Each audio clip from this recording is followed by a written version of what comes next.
அதாவது இப்போ இருக்கிற கோர்ட்டுன்னு நான் அப்படி நேராக சொல்ல மாட்டேன். கோர்ட்டு என்பது நீதிமன்றம்னு சொல்கிறோம். நம்ம நீதி வேற, தர்மம் வேற. நீதி என்பது அப்போதைக்கு சொல்லத்தகுந்த ஒன்று. ஒரு காலத்தில் நீதியாக இருந்தது இன்னொரு காலத்தில் அநீதியாக வர்ணிக்கப்படும். ஆனால் தர்மம் என்பது என்றைக்கும் ஒன்றுதான். கொல்லாதே தர்மம்,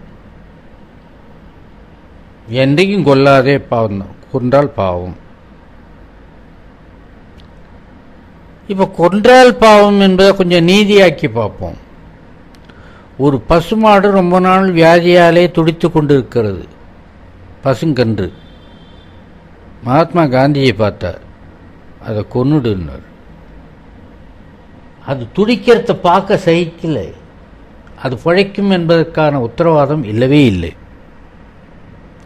அது போக வேண்டியதுதான், ஆத்மாவாக சாந்தி அடையட்டும். இது நீதி. அதுக்காக கொஞ்சம் புண்ணு வந்த பசுமாட்டெல்லாம் கொலை பண்ணிட்டு உட்காந்துருந்தால. தர்மம் என்றைக்கும் உள்ளது, நீதி காலத்துக்கு தந்தாப்புலமா. அந்த நீதி சொல்லுகின்ற சபையை நம்ம நீதிமன்றம்னு சொல்கிறோம். ஆனால் மன்னர்கள் நீதிமன்றம் வைக்கல, அறம் கூறவைன்னு வைத்திருந்தார்கள். தர்மத்தை தான் அவங்க சொல்லுவாங்க.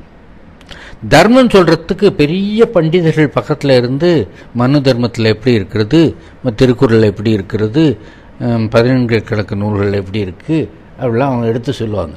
அதில் எது சரியானதோ அதை எடுத்து நீதியாக சொல்லிடுவாங்க. இது அறங்கூறவின்னு பேர். கரியார் சோழனில் ஒரு கதை சொல்லுவாங்க. உரைமுடிவு காணான் இளமையோன் என்ற நரைமுதுமுக்கள் உவப்ப நரைமுடித்து சொல்லால் முறை செய்தான் சோழன் குலவிச்சை கல்லாமல் பாகம்படும். அது குலத்தொழில். அது ஒரு கதை சொல்லுவாங்க. ஒருத்தன் நிலத்தை இன்னொருத்தனுக்கு விற்றுட்டான். ஒரு 2 ஏக்கர் நிலம் அடுத்தவனுக்கு விற்றுட்டான். அவன் வாங்கினவன் விவசாயம் பண்ணுறதுக்கு போகிறான். அந்த நிலத்துக்கு கலப்பையில் ரொம்ப ஆழமாக உழுதான். டங்குன்னு ஒரு சத்தம் கேட்டுது. சத்தம் கேட்ட இடத்துல நோண்டி பார்த்தான். பெரிய தங்க குடம். அந்த தங்க குடத்தை நிறைய தங்க காசுகளாக கிடக்கு. அந்த குடத்தை எடுத்தான். நேராக யார் விற்றானோ அவன்கிட்ட கொண்டு போய் கொடுத்து, நான் நிலத்துக்கு தான் பணம் கொடுத்தேன், நிலத்தில் இருக்கிற புதையலுக்கு நான் பணம் கொடுக்கல, அதனால் இது உனக்கு தான் சொந்தம் சொல்லுவாலாம் இல்லையே. அப்படி சொல்லலாம். சொன்னோடனே இல்லை நான் அந்த நிலத்தை கொடுத்தேன்னா நிலத்துக்கு அடியில் இருக்கிற எல்லாமும் உனக்குன்னு நான் அர்த்தம், அதனால் நான் இந்த பணத்தை நான் வாங்க மாட்டேன். 2 பேருக்கும் சண்டை. இதனால் நேராக ராஜா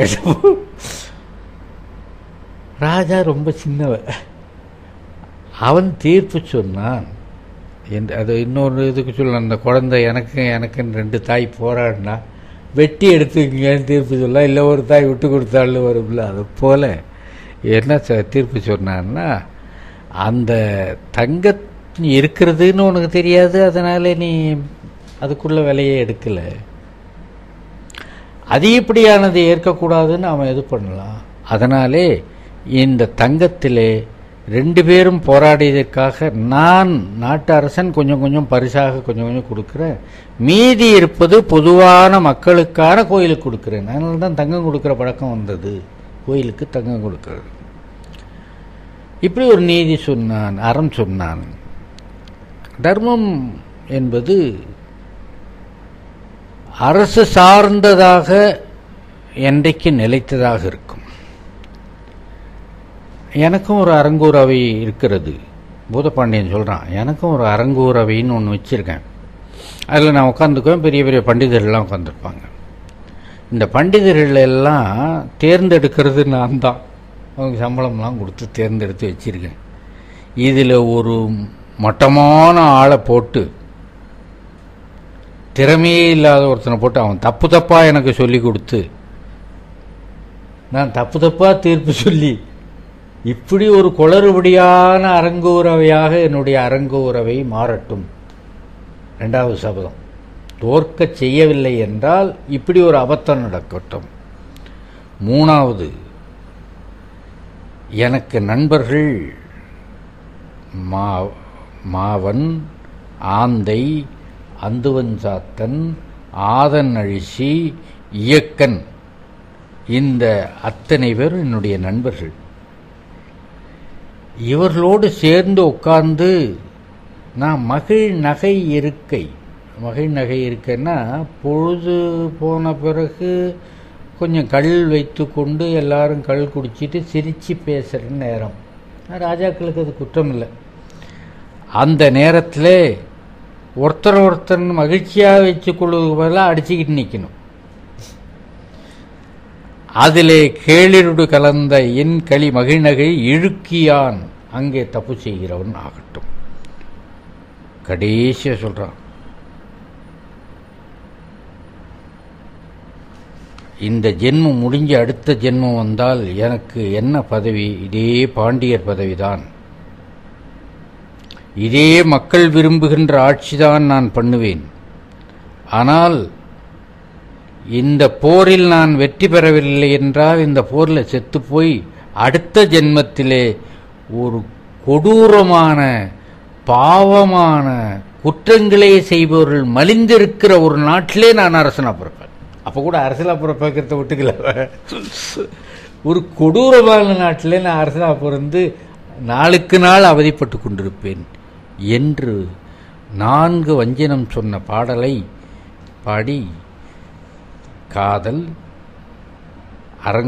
அறம், நட்பு, அரசியல் ஆகிய 4 விதங்களிலேயும் அவன் நல்லவனாக இதுவரை இருந்திருக்கிறான்னு அர்த்தம். அது அப்படி இருந்ததுனால்தான் எதிர்ப்பாக சொல்கிறான், நான் இத்தனை விதத்திலும் நல்லவனாக இருந்திருக்கிறேன் என்று பாடுகிற பாட்டை பாடினா. இதோடு சேர்த்து அவனுடைய மனைவியின் இடத்திலே நான் ஆறாத காதல் கொண்டவன், சாகும் வரை காதல் கொண்டவன் ஒரு வார்த்தை சொன்னேன். அதுக்கு ஒரு ஆதாரமான பாட்டு. அவனுடைய மனைவியும் ஒரு கவிஞர். எப்ப கவிஞர்னு தெரியுது, அல்லது அவங்க எத்தனையோ பாட்டு பாடியிருக்கலாம். நமக்கு கிடைச்ச பாட்டு கடைசியில உள்ள பாட்டு. கடைசின்னு சொன்னா பூதப்பாண்டியனே இறந்துடுறான். இறந்த உடனே மதுரை பேராளவாயர் என்ற ஒரு புலவர், அந்த புலவர் தலைமையிலே பல புலவர்கள் வருகிறார்கள். வந்து பூதப்பாண்டியனுக்கு மரியாதை எல்லாம் பண்ணுறாங்க. பூதப்பாண்டியன் தேவி தீக்குளிப்பதற்கு ஏற்பாட்டிலே இருக்கிறாள். பூதப்பாண்டியன் தேவின்னு தான் பேர், உண்மையான பேர் கிடைக்கல. கணவன் பெயரைக்கு மேலே தன் பெயரே வெளிவரக்கூடாதுன்னு வாழ்ந்த அம்மையார். இன்னாருடைய மனைவி என்று அடையாளப்படுத்துவதுதான் முக்கியம். ரொம்ப வித்தியாசமாக ஒரே ஒரு இடத்துல மட்டும் இன்னாருடைய கணவன் அறிமுகப்படுத்துவாங்க. ஒரு புது இடத்துக்கு போனால் இன்னாருடைய ஒய்ஃப்னு தான் சொல்லுவாங்க, இன்னாருடைய மனைவின்னு தான் அறிமுகப்படுத்துவாங்க. ஒரு பெண்ணை காட்டி இன்னாருடைய புருஷன் அறிமுகப்படுத்தல, ஆம்பளைக்கு அவ்வாலும். அதனால் திருமுருகாற்றுப்படையில் முருகனை முதல்ல அறிமுகப்படுத்தும் போது மறுவில் கற்பின் வாழுதல் கடவுள் முதல்ல முருகனை அறிமுகப்படுத்துகிற வரி வள்ளிலாச்சியாருடைய கணவன். முருகனை காட்டிலும் வள்ளிலாச்சியாருக்கு பெருமை கொடுக்கறதுக்காக சொன்னது. பூதப்பாண்டியன் தேவின்னு பேர். அந்த அம்மாவுடைய இயற்பெயர் தெரியலை. அந்த அம்மையார் தீக்குளிக்க போகிறார்கள் என்ற செய்தி எல்லா புலவர்களும் கஷ்டமாக இருந்தது. ஒன்று, அவ்வளோ நல்லவங்க அவங்க. 2வது, அவர்களும் கவிஞர்.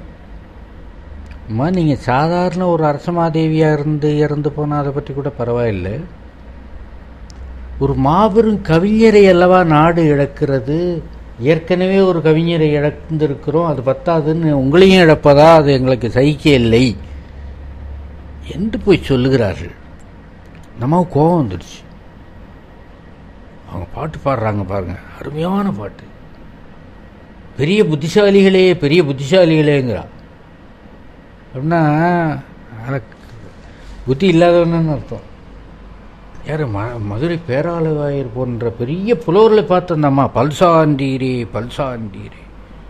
நீங்கள் என்ன நியாயமாக சொல்லணும் என்கிட்ட அவ்வளோ பெரிய தலைவனோடு நீங்கள் காதலால் ஒருமித்து வாழ்ந்தீர்கள், நீங்கள் உடன்கட்டை ஏறுவதுதான் சரி என்று சொல்லணும். நீங்கள் அப்படி சொல்லாமல் போகாதேன்னு விளக்குறீங்களே, பொய்யாச்சூச்சி. இது ஒரு கெட்ட விஷயமாக நான் நினைக்கிறேன். ஏன் நினைக்கிறேன் தெரியுமா? நான் ஒரு சாமானிய வாழ்க்கை வாழ விரும்பவில்லை. நாம் உடன்கட்டை ஏறாமல் போனால் என்ன ஆகும்? உயவல் பெண்டிராக வாழணும். உயவல் பெண்டிர்னா விதவை பெண்ணாக வாழணும். விதவை பெண் என்பது, விதவை என்பது நோன்பு. சாஸ்திர ரீதியாக பார்த்தா கூட அவங்க தெய்வத்துக்கு சமானம்தான். விதவை பெண் வீட்டில் ஒரு அம்மையார் இருந்தால் ஒரு தெய்வம் இருக்கிறாப்புல அர்த்தம் என்பதுதான் நம்முடைய சாஸ்திரங்கள்.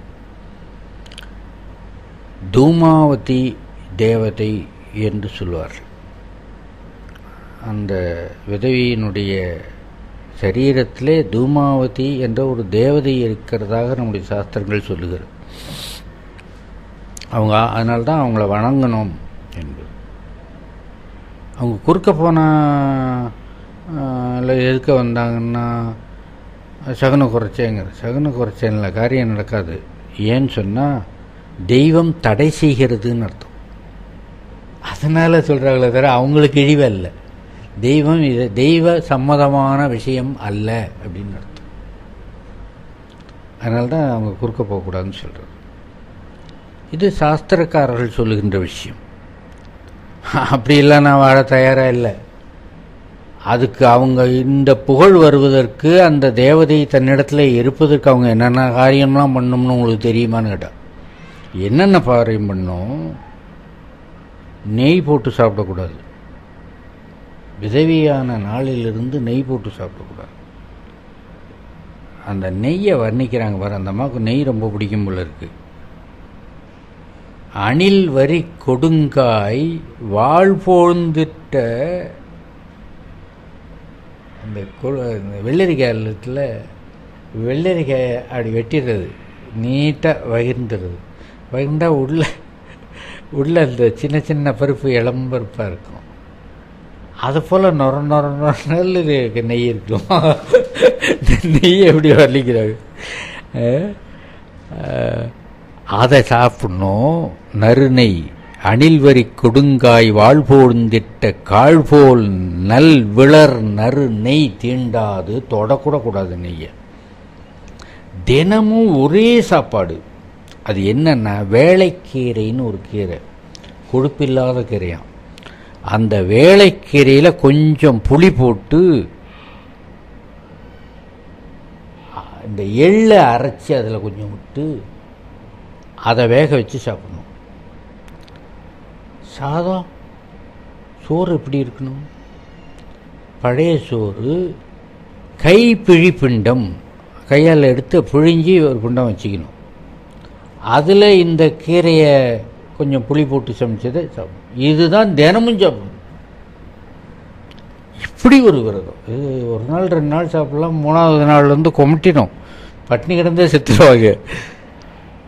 அப்புறம் இரவு படுக்கலாமா?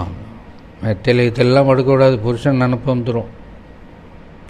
பருக்கை கற்களை பரப்பணும்.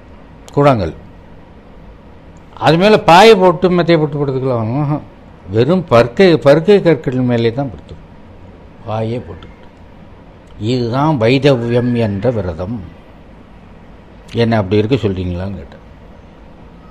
கணவன் இழந்த இழப்பு, அதுக்கப்புறம் பெண்மைப்படுகின்ற சித்திரவதை, இந்த 2 எனக்கு தேவையான. இப்போ புரியுது எனக்கு ஒரு விஷயம். உடன்கிட்ட ஏறுதல்னா அவனை கொளுத்திடுவாங்க. சும்மா தகன்னு எரியும். அந்த எரியும் போது அது மேலே போய் படுத்துக்கணும். அவனும் சேர்ந்து எறிவேன். இது கொடூரமான காட்சி. உயிர் இல்லாதது ஒன்று எரிவதை வேணா ஒத்துக்கலாம். உயிர் உள்ளது ஒன்று போய் அதில் படுத்துக்கிட்டு எறிகிறது எவ்வளோ கொடூரமான காட்சி. இதுதான் நீங்கள் நினைக்கிறீங்க. அடப்பாவீங்களா? உங்களுக்கு வேணா அது நெருப்பாக இருக்கும். என் கணவனுடைய சரீரம் எரிகின்ற நெருப்புங்கும்போது எனக்கு அது குளிர்ச்சியான தடாகமாகத்தான் தெரியும். நான் தடாகத்தில் படுக்கிற உணர்ச்சியில் தான் இருப்பேன். ரொம்ப அற்புதமான எம் பெருந்தோள் கணவன் வாய்ந்தன அரும்பர வள்ளிதழ் அவிர்ந்த தாமரை நல் இரும் பொய்கையும் தீயும் ஓரத்தே. தாமரை பூத்த தடாகம் போல. இன்றைக்கு பூத்த தாமரை, வாடின தாமரை கூட இல்லை. அந்த தாமரை பூத்த தடாகத்தில் போய் படுத்துக்கிறதுனா என்ன எவ்வளோ சுகமான விஷயம். அவனே இல்லாத போது அவன் மேலே, அவனுடைய சரீரத்தின் மேலாவது நான் படுத்து என்னுடைய உயிரை மாய்த்து கொள்கிறேன்னு சொல்லிப்பாள். எவ்வளவு ஆழமான காதல் இருந்தால் அப்படி வரும். மரணத்துக்கு பிறகு உடன்கட்டை ஏறி அந்த காதலை மெய்ப்பித்த அம்மையார் தான் மாபெரும் பெண்பார் கவிஞராக இருந்த பூதப்பாண்டியன் தேவி என்ற பெருமாட்டி. அவளுடைய பாடல் புறநானூற்றிலே வருகிறது. அதுக்கு அடுத்தது ஒரு பிரசித்தி பெற்ற கவிஞன் ஆரியப்படை கடந்த நெடுஞ்செழியன். வட ஆரியர் படை நடுங்க. வடக்கே இருக்கிற அரசர்கள் ஆரியர்னு சொன்னால் விந்தியமலையினுடைய வடக்கு பகுதியிலே இருப்பவர்கள் ஆரியர்கள், தெற்கு பகுதியிலே இருப்பவர் திராவிடர்கள். வடக்கு பகுதியில் இருப்பவருடைய கலாச்சாரம் வேறு, தெற்கு பகுதியில் இருக்கிறவங்க கலாச்சாரம் வேறு. நிலம் சார்ந்த பெயர் தான் ஆரியர் திராவிடர். வெள்ளக்காரன் விதமாக எழுதிட்டு போயிருக்கலாம். ஆனால் நம்முடைய 1000 ஆண்டுகளுக்கு முற்பட்ட இலக்கியங்களிலே அப்படித்தான் வருது. வடக்கே இருக்கிறவன் போர் தொடுத்து தென்னாட்டையும் ஆக்கிரமிக்கணும்னு அவனுக்கு ஆசை வரும்போது வருவான். அந்த படையை எதிர்த்து அவர்களை வென்று சிறந்த வீரன் நெடுஞ்செழியன் என்பவன் ஆரியப்படை கடந்த நெடுஞ்செழியன். புறநானூற்றில் ஒரே ஒரு பாட்டு பாடியிருக்கிறான். அதுவும் காலங்காலமாக நிற்கக்கூடிய பாட்டு. ஏன்னா அது கல்வியை பற்றிய பாட்டு. ஆக இந்த மன்னன் என்ன நினைக்கிறான்னா, அரசாட்சின்னு சொன்னால் கல்வியை கொடுப்பது முக்கியம். வயிற்றுக்கு சோறிடல் வேண்டும் இங்கு வாழும் மனிதருக்கெல்லாம்னு பாரதி சொன்னான். அதுக்கு அடுத்த வரியே பயிற்ற பல கல்வி தந்துன்னு. மனுஷனுக்கு கல்வி கொடுக்கறது தான் அரசாங்கத்தினுடைய வேலையே தவிர, அதான் முதல் வேலை. இவ்வளோ பணம் செலவாகுது, அவ்வளோ பணம் செலவாகுதுன்னா புத்திசாலியை உருவாக்குற அடுத்த காலகட்டத்தில் நாடு நன்றாக இருப்பதற்கான ஏற்பாடு இது. அதனால் கல்வியை கொடுக்கணும். கல்வியின் சிறப்புக்கள் என்ன? அண்ணா வெள்ளத்தால் அழியாது, வெந்தடலால் வேகாது, ஆளுக்கொண்டு சொல்லுவாங்க. நிறைய சொல்லியிருக்காரு வள்ளுவரும். கல்வின்னு சொன்னது பத்தாதுன்னு சொல்லி அறிவுடைமைன்னு வேற சொன்னோம். 20 கல்லாமைன்னு வேற சொன்னோம். இப்படி மாற்றி மாற்றி சொல்கிறான். கல்வி ரொம்ப முக்கியமானது.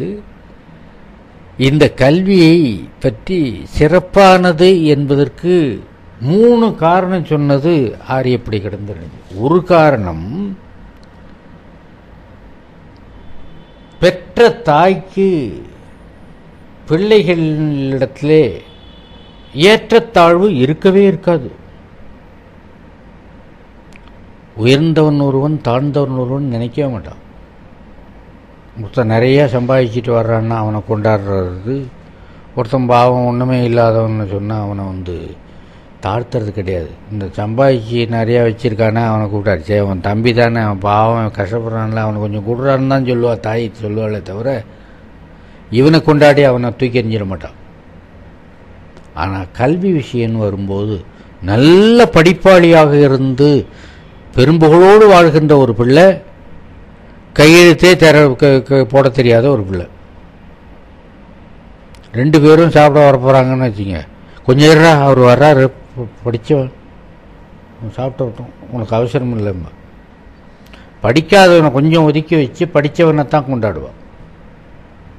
செல்வத்திலே பாரபட்சம் காட்டாத தாய் கல்வியில் காட்டிடுவான். இதுதான் கல்வியினுடைய சிறப்புன்னு ஒன்று சொன்னார். 2வது, ஒரு குடும்பத்திலேயே ஒரு 6-7 பிள்ளைகள், மூத்த பிள்ளை கொஞ்சம் ஒரு கையெழுத்து போடுற அளவுக்கு படிச்சிருக்கான், 2வது பிள்ளை பரவாயில்லை, ஒரு புத்தகம்லாம் படிக்கிற அளவுக்கு படிச்சிருக்கான், மூணாவது பிள்ளை ஒரு 2 பாஷையில் கெட்டிக்காரன். இந்த 4வது 5வது பிள்ளையில் கடைசி பிள்ளை இருக்கானே, அவன் எல்லா துறை படிப்பும் படித்து ஒரு மகா மேதாவியாக இருக்கான். அரசாங்கத்தில் ஒரு அமைச்சர் பதவி. ராஜா இந்த வீட்டில் யாரை கூடுவாங்க? அந்த குடும்பத்தில் இருக்கிற மூத்த பிள்ளையாக கூடுவான். இந்த கடைசியில் இருக்கிற புத்திசாலி இருக்கானே அவனை தான் கூடுவான். ஆக நாடு அறிவாளியை மதிக்குமே தவிர வயதால் முதிர்ந்தவன் என்பதனால் ஒருவனை மதித்து விடாது. 3வது காரணம் சொன்னான். இது 2மே நான் ஒரு குடும்பத்து சமாச்சாரமாக சொல்லிட்டு வந்துட்டேன். நாடுன்னு மொத்தமாகவே எழுதி பார்த்துக்கோ. மனிதர்களுடைய தொழில் வேற்றுமைக்காக 4 வர்ணங்கள் வைத்திருக்கிறோம். அரசர், அந்தணர், வணிகர், வேளாளர் எல்லாம் பிரிக்கிறோம். என்ன ஒரு பிரிவை சார்ந்தவனாக இருக்கட்டும், அரசன் உயர்ந்தவன், அந்தணன் உயர்ந்தவன், வணிகன் உயர்ந்தவன் அப்படிலாம் சொல்றது இல்லை. எவன் படிப்பாளியோ அவனைத்தான் மற்றவர்கள் வணங்க வேண்டும்.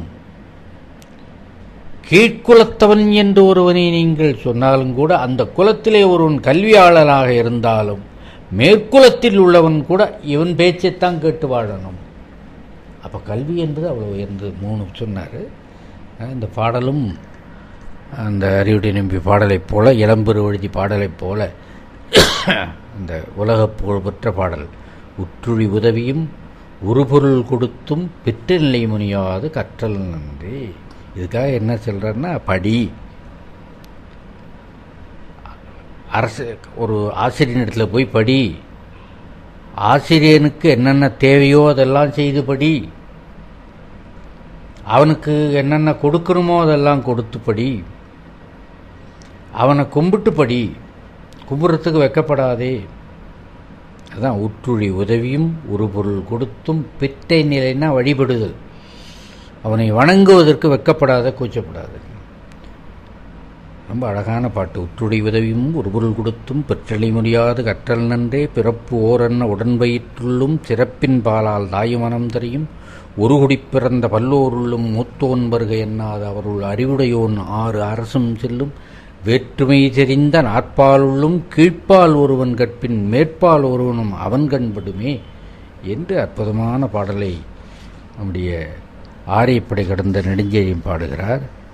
அதுக்கு அடுத்த பாண்டியன் ஏனாதி நெடுங்கண்ணன் 2 பாட்டு. இவர் புறப்பொருளெல்லாம் பாடல. அகனானூட்டில் ஒரு பாட்டு, குறுந்தொகையில் ஒரு பாட்டு பாடினார். அதில் அகனானூட்டில் பாடின பாட்டு ஒரு வித்தியாசமான பாடல். தலைமகளை விட்டு தலைமகன் கல்விக்காகவோ எதுக்கோ பிரிஞ்சு போகிறான், வேறு ஊருக்கு போகிறான். ஒரு காட்டை கடந்து போகணும். காட்டை கடந்து பாதி தூரம் போகணுன்னா திரும்பி வீட்டுக்கு போடலாமான்னு தோணுது. பிரயாணத்தை கத்தரிச்சு திரும்பி வீட்டுக்கு போகலான்னு. அப்போ அந்த தோன்றிய மனத்தை பார்த்து சொல்கிறாங்க.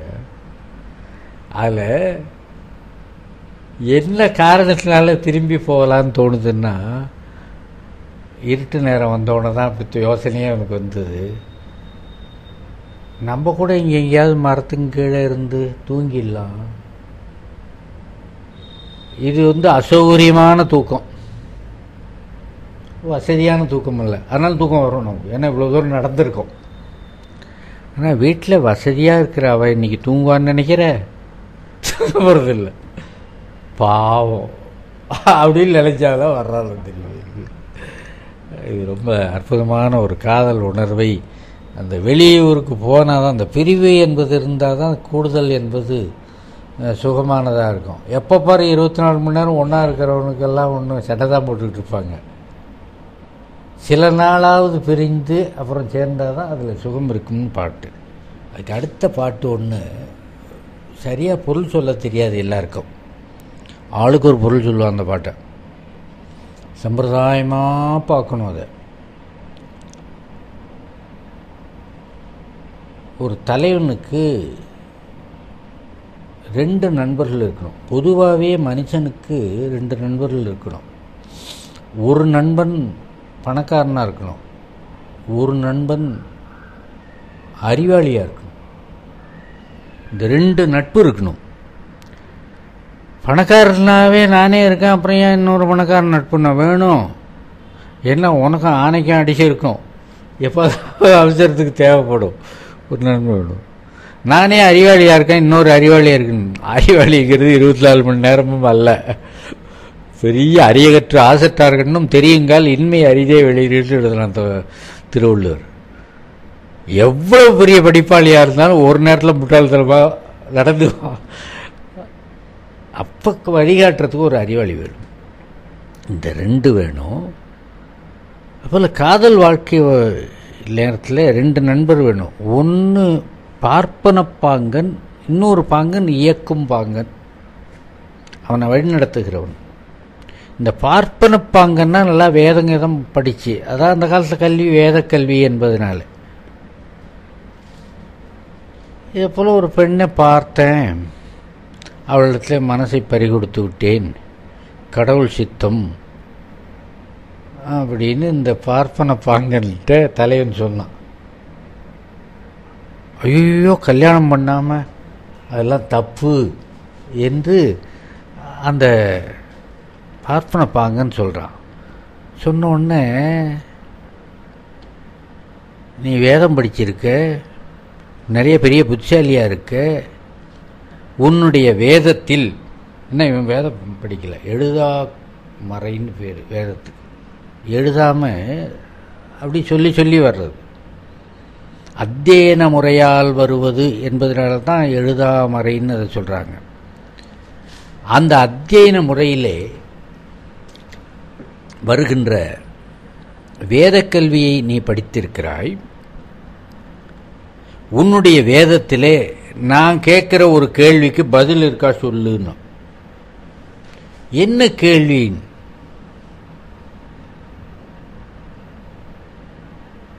நான் அவளை காதலிக்கிறேன், பிரிகிறேன், மீண்டும் பார்க்கிறேன், இது தப்பு. பிரியாமலே இருப்பதற்கு உன்னுடைய வேதத்தில் என்ன வழி இருக்கு? இதுக்கு ஏதாவது மருந்து இருக்கிறதா என்னுடைய வியாதிக்கு? ஏன் இந்த கேள்வியை கேட்டாங்கன்னா, பார்ப்பன பாங்கன், பாங்கனை கழறல்னு பேர். கழறல்னா கோபமாக பேசுறது. ஏன் பார்ப்பன பாங்கனை பார்த்து இவன் கோபமாக பேசுனான்னா, அவன் கட்டரி பாங்கன் கழறல்னு ஒன்று இருக்கு. அவன் பாங்கன் ஒன்று அந்த பார்ப்பன பாங்கன் ஒரு விஷயத்தை சொல்லுவான், இந்த களவு தப்பு, திருட்டுத்தனமாக சந்திப்பது என்பது தப்பு, களவு கந்தர்வம் என்பது நமக்குரியது அல்ல, கந்தர்வ புணர்ச்சி என்பது தப்பு. இதுதான் வேதம் படிச்சவன் சொல்லுவான். பிரம்மம் பிரசாபத்தியம் ஆரிடம் தெய்வம் காந்தர்வம், 5வது கல்யாணம் காந்தர்வம். இந்த 5 ஒத்துக்கொள்ள மாட்டார்கள் வேதம் படித்தவன். அதனாலே பெற்றோர் பார்க்கிற மனமாக இருக்கிற ஒரு திருமணத்தை செய்து கொள், இது உதவாதுன்னு சொல்கிறோம். சரி, அது உதவாதுன்னு வேதத்துலேருந்து சொல்லிட்டல, அதான் வேதத்தில் இல்லை, வேதம் படித்த வாயால் சொன்னேன். இப்போ நான் கேட்குறேன், உன்னுடைய வேதத்திலே நான் இங்கே பிரிஞ்சு கஷ்டப்படுறோமே, இதுக்கு ஏதாவது மருந்து சொல்லியிருக்கான்னு? பிரியாமல் இருக்கிறதுக்கு மருந்து சொல்லியிருக்கா? இதில் என்ன வேறுபாடுன்னு சொன்னால், வேத திருமணத்தில் ஒன்றுதான் கந்தர்வம். வேத திருமணத்தில் ஒன்றான கந்தர்வத்தை நீ ஏன் மறுக்கிறாய் என்பதுதான் அவனுடைய கேள்வியினுடைய சாரம். ஆனால் வேதம் முற்றிலுமாக ஏற்றுக்கொண்ட அல்லது முழுமையாக ஆதரிக்கிற திருமணம் அல்ல காந்தர்வம். ஏன் அது முழுமையாக ஆதரிக்கிறதுனா, அத்தனையுமே சரியாக அமையாது என்பதனாலே அது ஏற்றுக்கொள்ளாது. 2வது, காந்தர்வம் என்பது ஏறக்குறையதான் அதுக்கு அந்த பேர். கந்தர்வலோகத்தில் இருக்கிறவர்கள் விரும்பிய போது விரும்பிய பெண்ணை அடைவார்கள் என்பது அப்படியாது. ஒரு பெண்ணை அடைந்தால் அவளோட தான் வாழ்க்கை போறாவுங்கிறது அல்லவா. கந்தர்வம் போல சேர்தல் மட்டும்தான் ஒற்றுமைப்பட்டு வருகிறது. எனவே உன்னுடைய வேதத்தில் இதுக்கு தேட முடியாது, வேதம் படித்த வாயினால இப்படியெல்லாம் சொல்லிடாத, என்னை பின்வாங்க வைக்காதே என்பதுதான் அந்த பாட்டினுடைய கருத்து.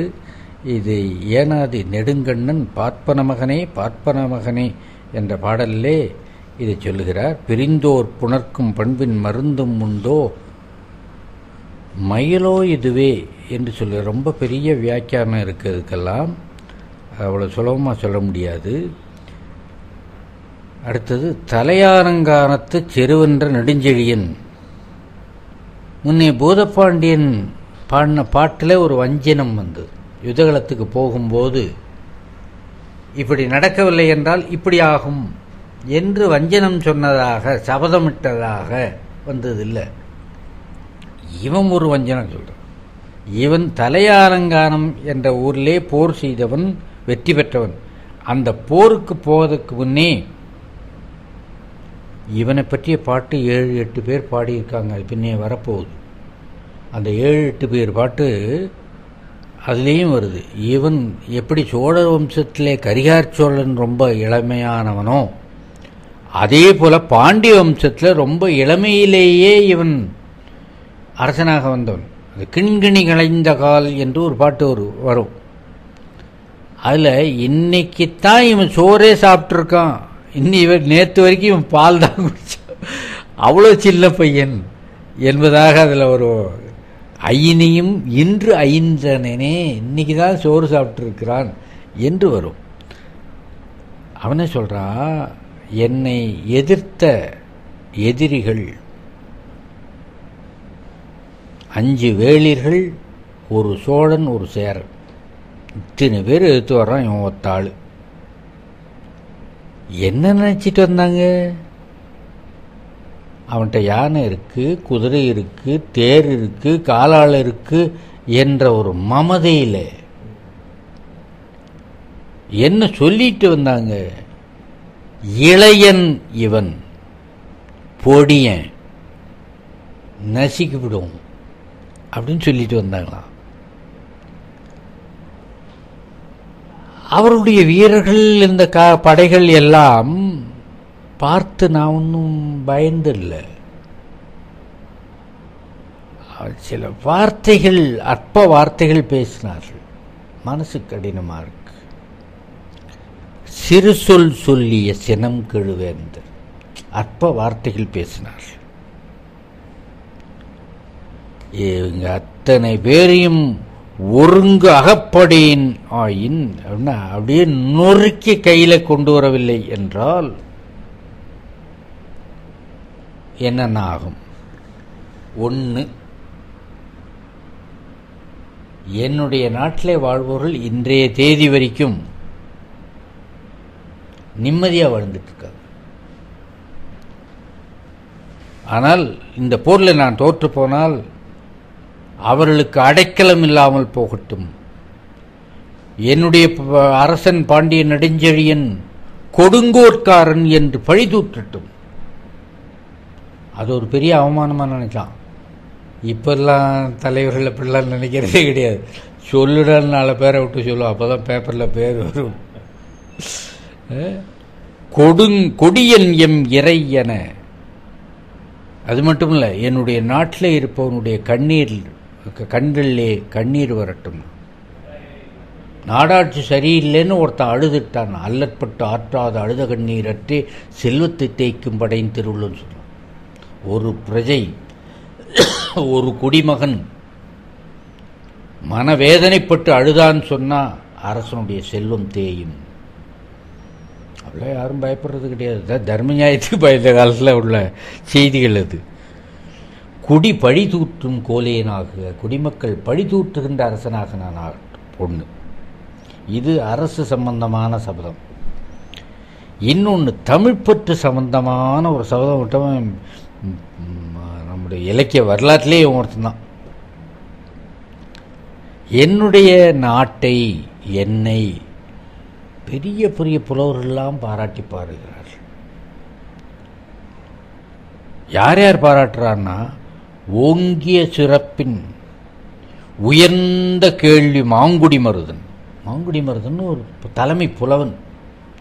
அந்த புலவனே அவனுடைய தலைமையிலே பல புலவர்கள் என்னை பாராட்டுகிறார்கள், என்னுடைய நாட்டை பாராட்டுகிறார்கள், என்னுடைய ஆட்சியை பாராட்டுகிறார்கள். இது அத்தனையும் நான் இழப்பேன். அவர்கள் பாராட்டாதபடியாக, அவர்கள் இழிக்கும்படியாக நான் ஆவேன். இரண்டாவது, இது தமிழ் பற்று. மூணாவது, ரொம்ப இப்படி யார் நினைப்பாங்க, தரித்திரம் பிடிச்சி போய் 2 கையை நீட்டி ஐயா எனக்கு ஏதாவது கொடுன்னு ஏங்குறானே இரவலன், அவனுக்கு கொடுக்க காசு இல்லாமல் பஞ்சம் வரட்டும். எனக்கு யாசிக்கிறவனுக்கு கொடுக்காத பஞ்சம், எனக்கு கொடுக்க முடியாத அளவிலே எனக்கு ஒரு பஞ்சம் வரட்டும் என்று 4 சபதம் விட்டான், 4 வஞ்சனம் சொன்னான். சொல்லி என்னத்துக்காக சொல்றான்? என்னை எதிர்த்து வந்தவர்கள், என்னை இளையவன் என்று எதிர்த்து வருகிறவர்களை ஒருக்கப்படியினாகில், அவர்களை நசுக்கி வெல்லவில்லை என்றால் இத்தனையும் நடக்கட்டும். இது வஞ்சனத்தில் ரொம்ப உயர்ந்தது. அவன் சொன்ன காதல் இதிலே இல்லை. பூதப்பாண்டியன் தேவி மனைவியை நான் பிரியட்டும்னு சொன்னான, அது இல்லை. மற்றபடிக்கு அரசு, தமிழ் பற்று, அவன் நட்பை சொன்னான். இவனும் தமிழ் பற்று, மாங்குடி மருதன் அப்படின்னு சொல்லும்போது அதுவும் ஒரு விதமான நட்பு தான் என்று 2க்கு ஒற்றுமை பார்க்கலாம். அடுத்தது பாண்டியன் பன்னாடு காத்தான். இதிலிருந்து வருகின்ற மன்னர்கள் எல்லாம் ஒரு 5 மன்னர்கள் அகப்பொருள் மட்டும் பாடியவர்கள், புறப்பொருள் பாட்டாக பாடாதவர்கள். பன்னாடு காத்தான்னு ஒரு அரசன் ஒரே ஒரு பாட்டு குறுந்தொகையில் பாடிட்டுருவான். அதில் ரொம்ப ரகசியத்தை வெட்ட வெளிச்சமாக பாடிட்டாங்க. நான் வெளியூருக்கு போயிருந்தேன். அப்போ மழை காலம் வந்தது, மழை பெஞ்சது. அங்கே எனக்கு குளிர் தாங்க முடியாமல் நான் நடுங்கினேன். அப்போ அந்த மழை பிடிக்கல. இங்கே என் தலைவி, என் மனைவி, மழை காலத்தில் வரேன்னு சொன்னார்லே, வரவில்லையேன்னு சொல்லி இவன் நடுங்கினான். ஆக மழை 2 பேருக்குமே பிடிக்கல. இப்போ சொல்கிறான், பெய்கை இனி வாழியோ பெறுவான். நல்லா பெய்யுந்தான். இப்போ மட்டும் எப்படி 2 பேருக்கும் பிடிச்சிருந்தேன்? வேற ஒன்றும் இல்லை. யாமே செய்வினை முடித்த செம்மல் நம்முடைய மேலெல்லாம் முடிஞ்சிச்சு. ரொம்ப பெருமிதத்தோடு நான் ஊருக்கு வந்துட்டேன். இவளை மேவினமாக இவளோட நான் சேர்ந்துட்டேன். இப்போ எங்கே இருக்கேன்னு சொன்னால், குறுந்தாள் நாரும் ஒரு கட்டிலில் அவளுடைய கூந்தலை வாசனை பார்த்துக்கிட்டு இருக்காங்க. கூந்தல் வாசனை எப்படி இருக்குன்னு சொன்னால், கோழைப்பூ போல வாசனையாக இருக்கான். கோழைப்பூவில் எல்லா வாசனையும் இருக்கோ அந்த வாசனை இந்த கூந்தலில் இருக்குது. அந்த கூந்தல் எனக்கு தலையணையாக இருக்குன்னு. அப்படின்னா எவ்வளோ பெரிய கூந்தலாக இருக்கு பாருங்க. ஆக அந்த அணையிலே நான் இருக்கிறேன். இப்போ நீ நல்லா பெஞ்சேன்னா கடுமையாக குளிர் எடுத்தால் இறுக்கி கட்டிக்குவேன் அர்த்தம். அதனால் நல்லா மழை பெய்யல. இப்படி ஒரு சரியான ஆள் தான் பாண்டியன் பன்னாடு காத்தான். அதனால் அவன் பல நாடுகளை காத்திருக்கிறான். இப்படிப்பட்ட ஆள் நிச்சயமாக காக்க முடியும். அதுக்கடுத்து பாண்டியன் மாறன் வழுதி 2 பாடல் பாடியிருக்கிறான். 2 பாடலும் நற்றினியிலே இருக்கிறது. ஒன்று பருவங்கண்ட ஆற்றாளாகிய தலைவி தோழிக்கு சொன்னது போல ஒரு பாட்டு. அந்த பாட்டில் ஒரு புதுமையான பழைய காலத்து நிலைமை தெரிகிறது. பூ விற்கிறவர்கள் யாருன்னா உழத்தி பெண்கள். உழவன் வயலில் உழப்போவான். காலையில் இவ உழத்தி அவனுக்கு கஞ்சி எடுத்துகிட்டு போய் கொடுக்க போக இதெல்லாம் செய்வாள். அந்த வயலில் இருக்கிற பூக்கள், அவன் களை பிடிங்கி போடுறதுல பூ இருக்கும். பக்கத்தில் வயலை சுற்றி இருக்கிற சோலையில் இருக்கிற பூக்களை வரும்போது பறிச்சுட்டு வருவாங்க. எந்த நேரத்தையும் அவன் வீணாக்கிறது கிடையாது. திரும்பி வரும்போது அந்த பூவை பறிச்சுட்டு வந்து கட்டி விற்பாளாம். அந்த என்னென்ன மலர் அதில் ரொம்ப சிறப்பானது. இப்போ இந்த பூக்கடை இருக்குன்னா, நல்லா ரோஜா பூ இருக்கா அப்படின்னு கேட்குறோம். மதுரை மல்லிப்பூ இருக்கான்னு கேட்குறோம். அதெல்லாம் சிறப்பான பூக்கள் இருக்கு. சந்தன மல்லி இருக்கான்னு. அதுபோல் அந்த காலத்தில் என்ன பூவை கேட்பாங்களான்னா, பித்திகைன்னு ஒரு பூ. அந்த பித்திகை குறுக்கத்தின்னு ஒரு பூ. பித்திகை தனியாக குறுக்கத்தி தனியாக இருக்கான்னு கேட்பாங்க. பித்திகை ஒன்று குறுக்கத்தி ஒன்றா மாற்று கதமோ அப்படி கட்டினதை வச்சு விரவு மலர் கொளிரோ அப்படின்னு ரோட்டில் கத்திக்கிட்டே போகிறாளாம். பூவாங்கலையோங்கிறது விரவு மலர் கொளிரோ அப்படின்னா கதம்பம் வாங்கலையா. கதம்பங்கிறதுக்கு தமிழில் விரவு மலர். தண்டலை உடத்திய தனிமட மகள் இப்படி கத்திக்கிட்டே போகிறா. ஏன் இப்படி கத்துறதுல இவ்வளோ கஷ்டம் என்னன்னா ஒன்றும் இல்லை, இந்த 2 பூவும் கார்காலத்தில் பூக்கிற பூ. மழை பெய்யல, மழை பெஞ்சாது உண்மையான மழையல்ல, அதுக்கு நேரம் கடந்த மழை கோடை மழை தான் பெய்யுதுன்னு தோழி புளியிட்டு போகிறான் என்கிட்ட. இப்போ எப்படி பித்திகை பூ பூச்சுது, இதை விற்றுக்கிட்டு போகிறாள். பித்திகை பூவும் குறுக்கத்தி பூவும் கட்டி விற்று கொண்டு போகிறாள். இது கார்காலத்தில் பூக்கிற பூ.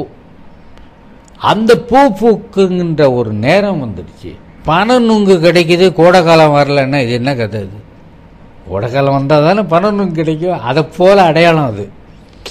பித்திகையும் குறுக்கத்தையும் விற்று கொண்டு போகிறாளே கார்காலம் வந்துடுச்சு என்று பாடுவது. இந்த ஒரு அரிய செய்தி அந்த 2000 சில்லற பாடல் சங்க இலக்கியத்தில் வேறு எங்கேயுமே கிடையாது. அதுபோல் நற்றியில் குறிஞ்சி திணை அமைந்த பாட்டு ஒன்று. தோழி பேசுகிறாள். தலைவனுக்கும் தலைவிக்கும் உள்ள காதல் எவ்வளோ நெருக்கம்னு சொன்னால், தலைவியை என்னென்னலாம் பாராட்டுவான் என்ற வார்த்தையை சொல்லி அவ்வளோ நெருக்கம் என்பது போல பாடுகின்ற பாட்டு. அடுத்து பெருவழுதி என்ற ஒரு கவிஞன். சாதாரணமாக வழுதி என்ற சொல் பாண்டியனுக்கு புதுப்பெயர். வழுதி, மாறன், தென்னன் இல்லை பாண்டியனுக்கு பொதுப்பெயர்கள். அந்த பொதுப்பெயர்லேயே ஒரு அரசன் இருந்திருக்கான். பாண்டியன்னே பேரில் இருந்திருக்கான். நல்ல வேளை இன்னும் ஆம்பளைன்னு ஒருத்தன் பேர் வச்சிக்கல. ஆம்பளை அப்படி வேடிக்கையாக இருப்ப. பெருவழுதி, அந்த இளம் பெருவழுதின்னு முன்னாடி ஒருத்தர் பார்த்தோம். பெருவழுதின்னே பேர் வைத்திருக்கிறார். வழுதின்னா பாண்டியன்னு அர்த்தம். வழுதி என்ற பொது சொல். தென்னவன்னா பாண்டியன், பஞ்சவன்னா பாண்டியன். இது பொதுவாக செம்பியன்னா சோழன், அப்படி கிள்ளின்னா சோழன் சொல்கிறோம்ல. அந்த குலத்துக்கு 4-5 பேர் உண்டு. அதில் ஒன்று வழுதி. அதையே பேராக வச்சுக்கிட்டாங்க. இதில் நற்றினியிலே ஒரு பாட்டு பாடியும். வரைவிடை மெலிவாற்றுவிக்கும் தோழி தலைவர்க்கு சொல்லியதுங்கிற துறை. இந்த வரைவிடை மெலிவாற்றுவிக்குதல்னா ரொம்ப கொடுமையான நாட்கள். ஒரு காதலிக்கு எந்த நாட்கள் அப்படின்னு கேட்டால், கல்யாணம் நிச்சயதார்த்தம் பண்ணி கல்யாணத்துக்கு நடுப்பட்ட நாட்கள். இது ரொம்ப கொடுமையான நாட்கள். தவிச்சிருவாங்க. அப்படி இல்லை காட்டுறா மலம் போடுறா பாகவத்தில் உடனே பண்ண முடியும். கொஞ்சம் நாள் இடைவெளி வைப்பாங்க. அந்த நேரத்திலே ஆறுதல் சொன்னதாக ஒரு பாட்டு பாடுகிறான். அப்போ தலைவனை பார்த்து தான் சொல்கிறான், அப்போ நீ ரொம்ப வளர்த்தாத, உன்னுடைய வாய்மை இருக்க, அது ரொம்ப உயர்ந்த வாய்மை, அதை நீ அப்படியே நிறுத்திக்கலாம். அவ்வளோ வாய்மை நிறுத்திக்கலாம், போய் பேசுகிறத நிறுத்தில எல்லாம். நீ பாட்டுக்கு ஒரு தேதியை சொல்லாத, கொஞ்சம் சீக்கிரத்தில் சொல்லுன்னு அர்த்தம். ஏன் அப்படி சொல்கிறான்னா, நேற்று ராத்திரி நான் தோழி படுத்துருந்தோம். ஒரு விளக்கு போட்டிருந்தது.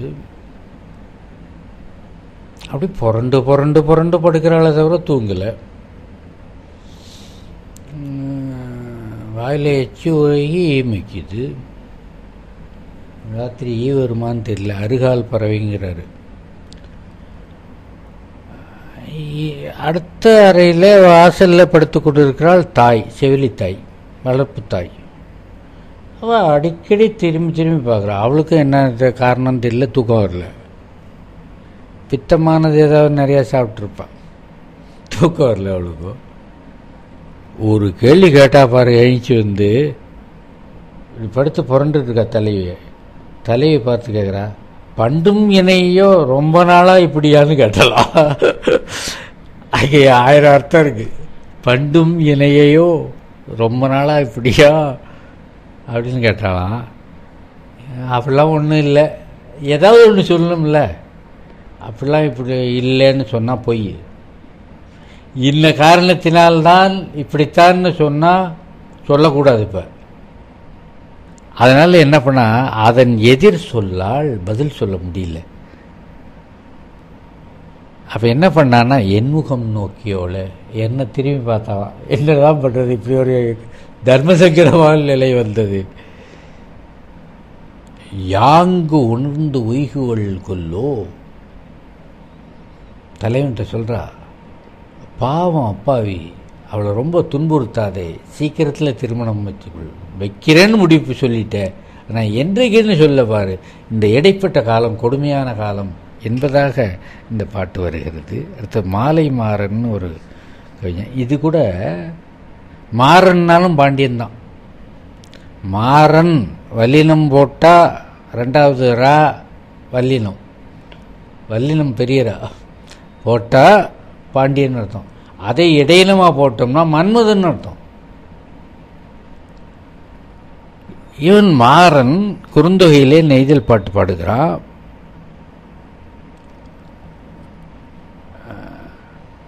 தலைவியே சொல்கிறா, நீ என்னை பற்றி என்ன நினச்சிக்கிட்டு இருக்க, கல்யாணம் வரைக்கும் நான் பொறுத்திருக்க முடியாதுன்னு தான் நினைக்கிற, அப்படிலாம் நினைக்காதே என்று சொல்லுது. ஆனால் எனக்கு ஒரே ஒரு கொடுமைக்காரன் ஒருத்தன் கிடச்சிருக்கான்னு வேடிக்கையாக சொல்கிறா.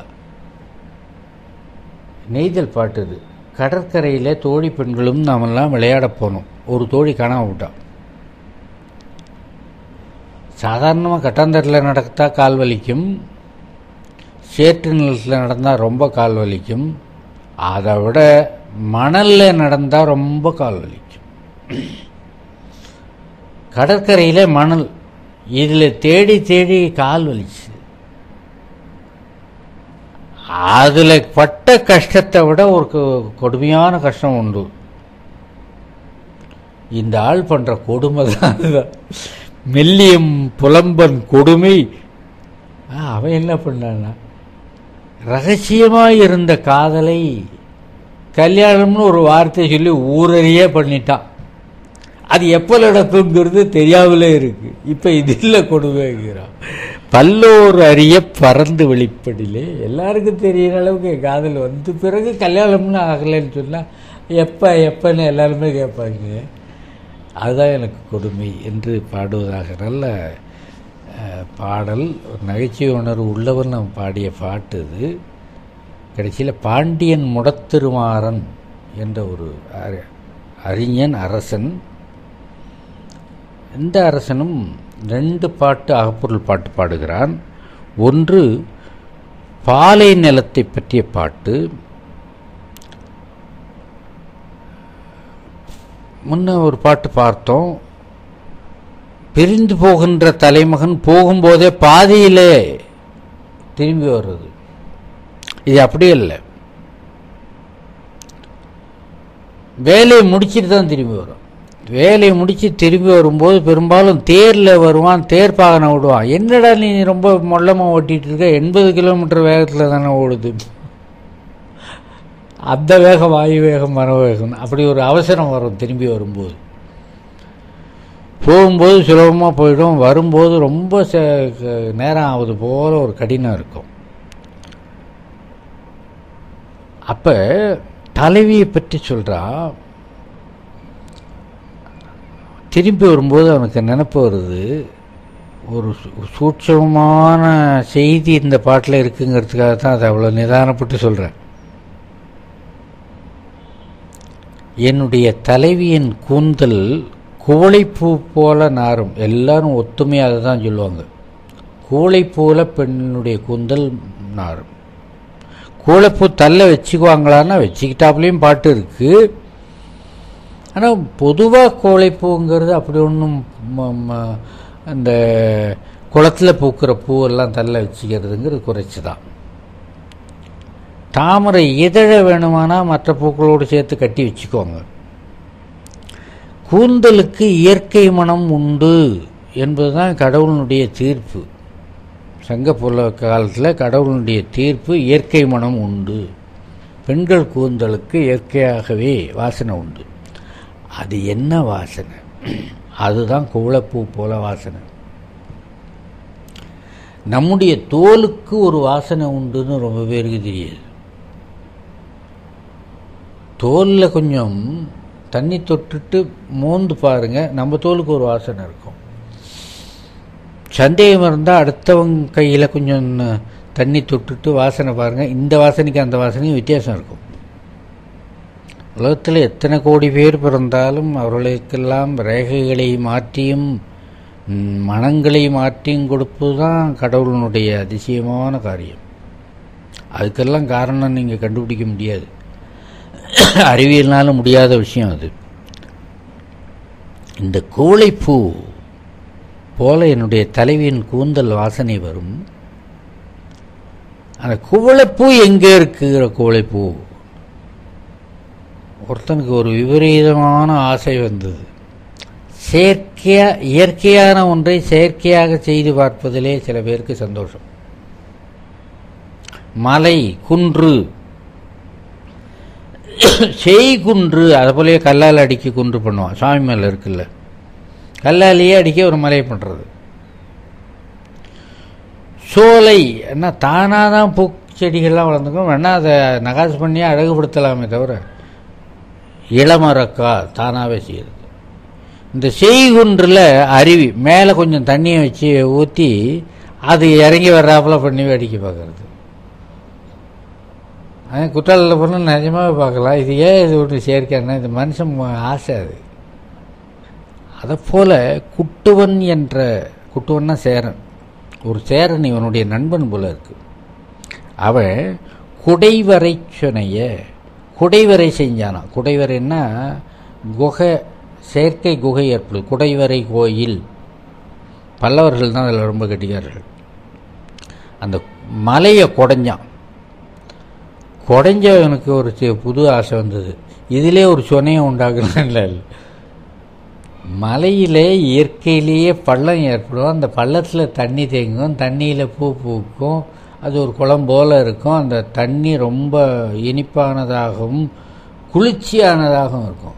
இவன் அந்த மலையை குடைஞ்சி உள்ள ஒரு இடத்துல ஒரு பெரிய பள்ளத்தை தோண்டி அந்த பள்ளத்தில் தண்ணியை விட்டு அதில் கோலமலர் போட்டானோ.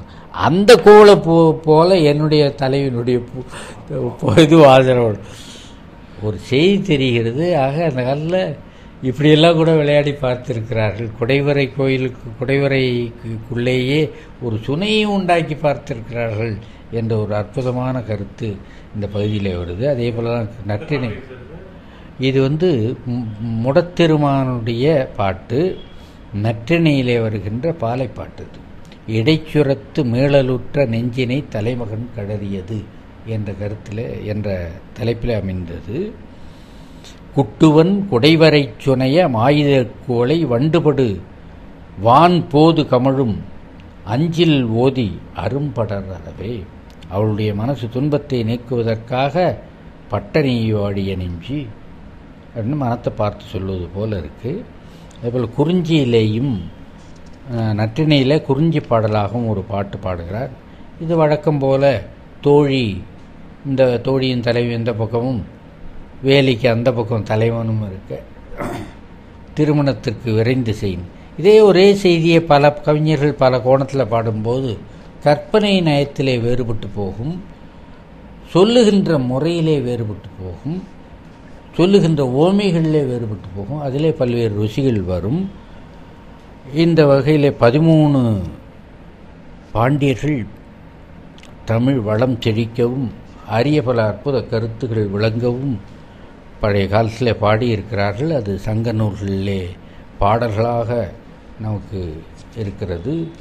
அந்த பாடலுடைய இணைப்பை பார்ப்பதற்கு அந்த மூல இலக்கியங்களை எடுத்து மீண்டும் பார்த்தீர்கள்னா அதனுடைய சுகத்தை அனுபவிக்க முடியும்.